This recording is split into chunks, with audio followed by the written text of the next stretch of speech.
Welcome to all students to this lab of pharmacy. Today's topic which I am going to talk about is standardization of tablets.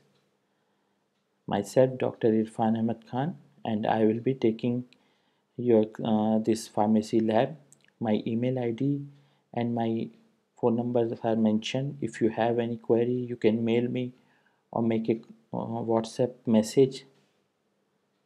So, coming to the topic, that is the standardization of tablets is required because right from the manufacturing to the consumption of the tablets by the patients, the tablets have to undergo certain modifications, certain changes. It has to bear with the wear and tear. So we have to standardize that whether the exact amount of the drug is reaching to the patients or not. Certain tablets they often do break during the transportation, so it is these methods are used to standardize that exact amount as mentioned on the wrapper or in the leaflets provided with the tablets are reaching to the patients or not. Suppose if the packet inside mentions that a paracetamol tablet contains 500 milligram in each tablet, so standardization of tablet is required so that the exact 500 milligram should reach the tablet, and these uh, transportations can handling can also lower down the bioavailability of the drug to the patients as well as decrease the absorption. So there are certain parameters which we check during the standardization of tablets so that the exact amount which has to reach to the patients reaches the patients. So the parameters which are done to standardize physical quantity of the tablets, we assess the shape and size of the tablets, the uniformity in the weight of the tablets, the thickness of the tablets, the percentage of medicament, hardness, friability, rate of disintegration and dissolution. So the rate of disintegration finally governs the rate of dissolution, and the drug which undergoes dissolution quickly reaches is absorbed quickly and is available for action, or the bioavailability of such drugs is more. Coming to the first experiment of this lab, that is the hardness test. Hardness of a tablet depends mainly on the pressure applied during compression during its manufacturing and nature, as well as the quantity of the excipient used during the formulation. The excipient, that is the binding agent, if more binding agent are there, the drug can be too hard and may not disintegrate in the required time period, and if it so the absorption of such drug will be low, and if suppose a drug is too soft, it may not withstand handling during the packaging and transportation and may break, and we can lose certain part of the tablet, so the patient receives lesser amount of the exact drug. So to test this such tablets to test the hardness, we have the apparatus known as Monsanto's and Pfizer hardness tester. So this tester consists of a spring which is compressed by moving a screw knob forwards. The tablet to be tested is held between the fixed and the moving jaw, and the reading of the scale once the tablet is placed vertically into the jaw, the moving scale is moved with a pointer to be fixed at 0, and then the force is gradually increased by moving the screw knob till the tablet breaks and reading is noted. So in this photograph you can see this is the Monsanto's hardness tester. So this part is the part to hold the tablet. We place the tablet vertically, and as the tablet is fixed vertically over here, then we move this screw, it presses the spring so that the tablet just holds into this jaw, and then we to the pointer we match the scale to 0, and then we go on increase tightening up this screw, and pressure is applied on the tablet, and a time will come when the tablet breaks. This scale is in kg, that is the it records the force.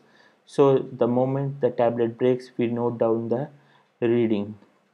So normally a hardness of 4 kg is considered suitable for handling tablets, and oral tablets normally have a hardness of 4 to 10 kg, and the chewable tablets, they are much softer, that is around 3 kgs.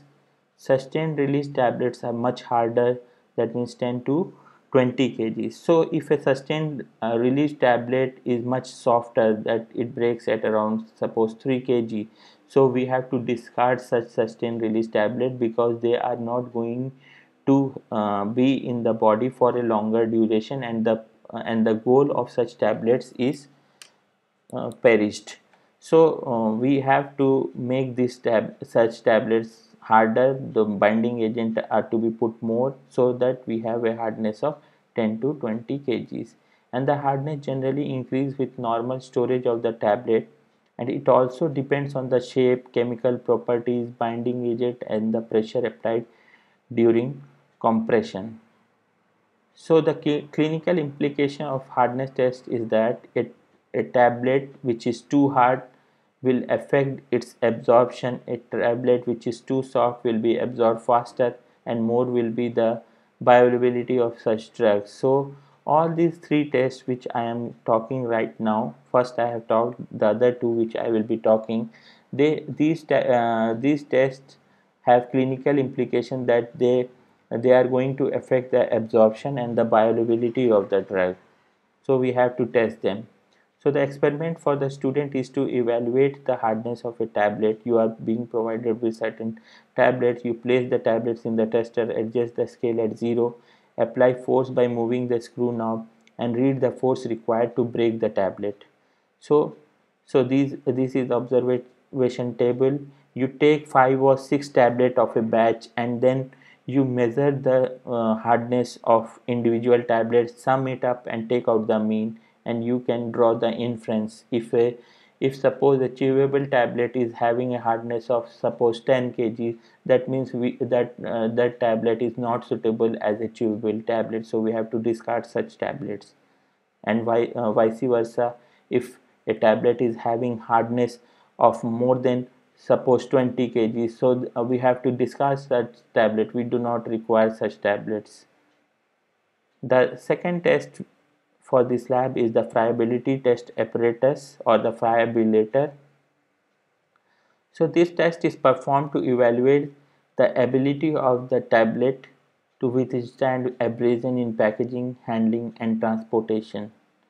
So this apparatus, it consists of plastic chambers with two parts. Two cylindrical chambers are there, separated in two equal parts, and it rotates at a speed of 25 revolutions per minute. For performing these experiments, first we take suppose 5 tablets, weigh them, and place them in these moving chambers. So this is the fibrillator. You see there are two chambers, one on the right and the left, and in the center there we have the time recorder. We have to keep this instrument on for 4 minutes. So if the apparatus rotates at a rotates for 25 rotations per minute, that means in 4 minutes we will have 100 rotations. So first, before placing the tablets into these chambers, we have to weigh them. Then after the completion of 4 minutes, we again weigh, and we calculate what is the percentage loss in the tablets during this fall.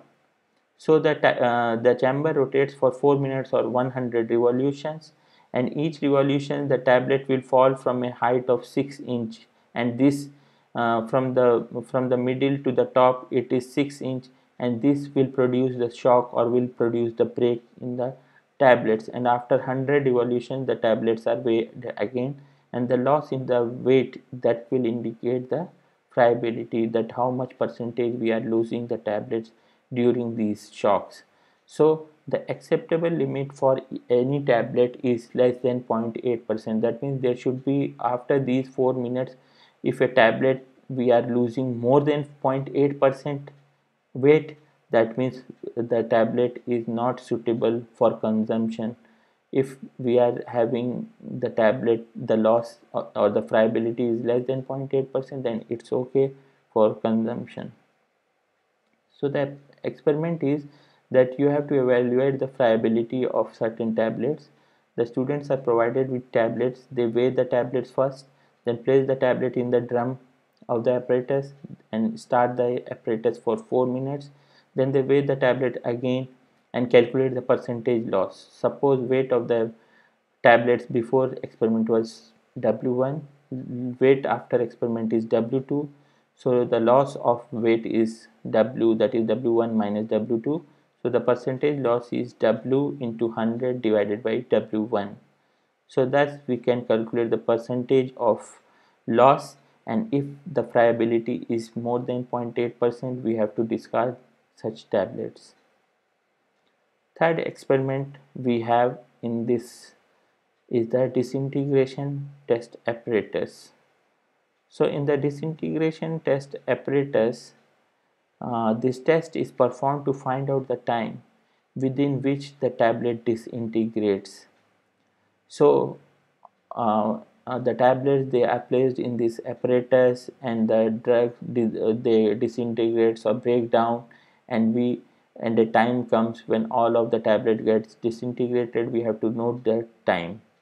So the dissolution of a tablet depends on its disintegration, and this is going to affect the rate of absorption. That means if a tablet which dissolves which disintegrates quickly will be dissolved in the solution quickly and will be more absorbed. So for absorption, one very important factor governing tablet absorption is its disintegration and dissolution into the GI secretions or the solution. The drugs or the tablets which dissolve quickly are absorbed also quickly.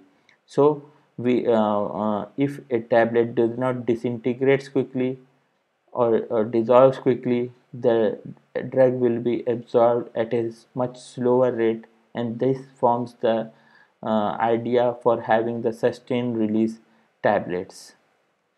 So this apparatus, it basically consists of glass or plastic tubes. There are 6 glass or plastic tubes which are open at one end, and the other end of such tubes is fitted with number 10 mesh sieve, and these plastic tubes through the hanger are suspended in water bath having a temperature of 37 degrees Celsius, and these tubes are allowed to move up and down with the help of this disintegration apparatus, and this apparatus has right and left two sides, and I will be showing it in the next slide, and it moves up and down at the rate of 30 times per minute, and the distance in which the tube moves up and down is 75 millimeter.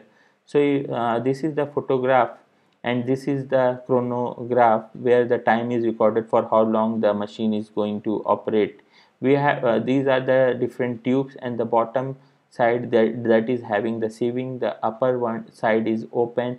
So this apparatus will move up and down when it is switched on, and here the water bath is not kept, but we keep a water bath over here in which this tube set is dipped on the both side.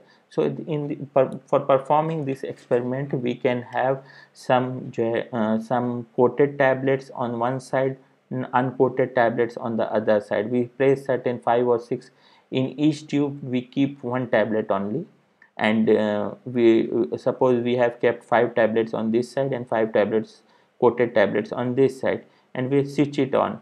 Then we will record the time at which all the tablet disintegrates and move out into the water bath. That means no tablet is left over in these plastic or glass tubes. So that time we have to record, and normally it will come out that these uncoated tablet, they dissolve in around 30 minutes, and for the coated tablets it will take around 1 hour. So thus we can know that whether the coated tablet is having a perfect coating or not, or whether the disintegration time of the uncoated tablet is okay or not. If a tablet disintegrates later, that means that will be absorbed at a slower rate, and the absorption will be low, similar and hence the bioavailability of the drug will be low. so it will take much more time to be absorbed and reach for its action.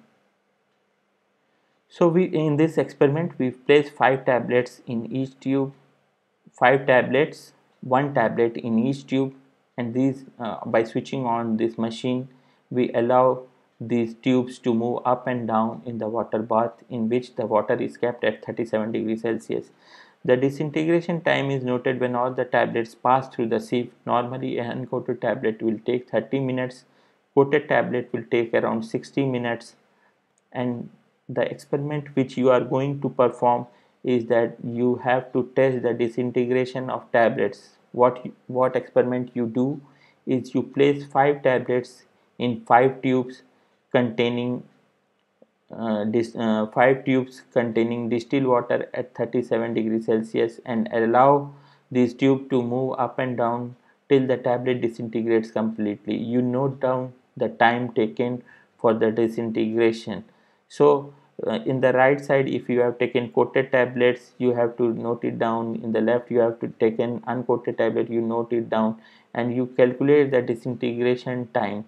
So if suppose the uncoated tablets, they are taking more than 30 minutes, or suppose they take 1 hour or more than 1 hour to disintegrate, that means these tablets are not okay for consumption for the patients. Normally it should disintegrate within 30 minutes.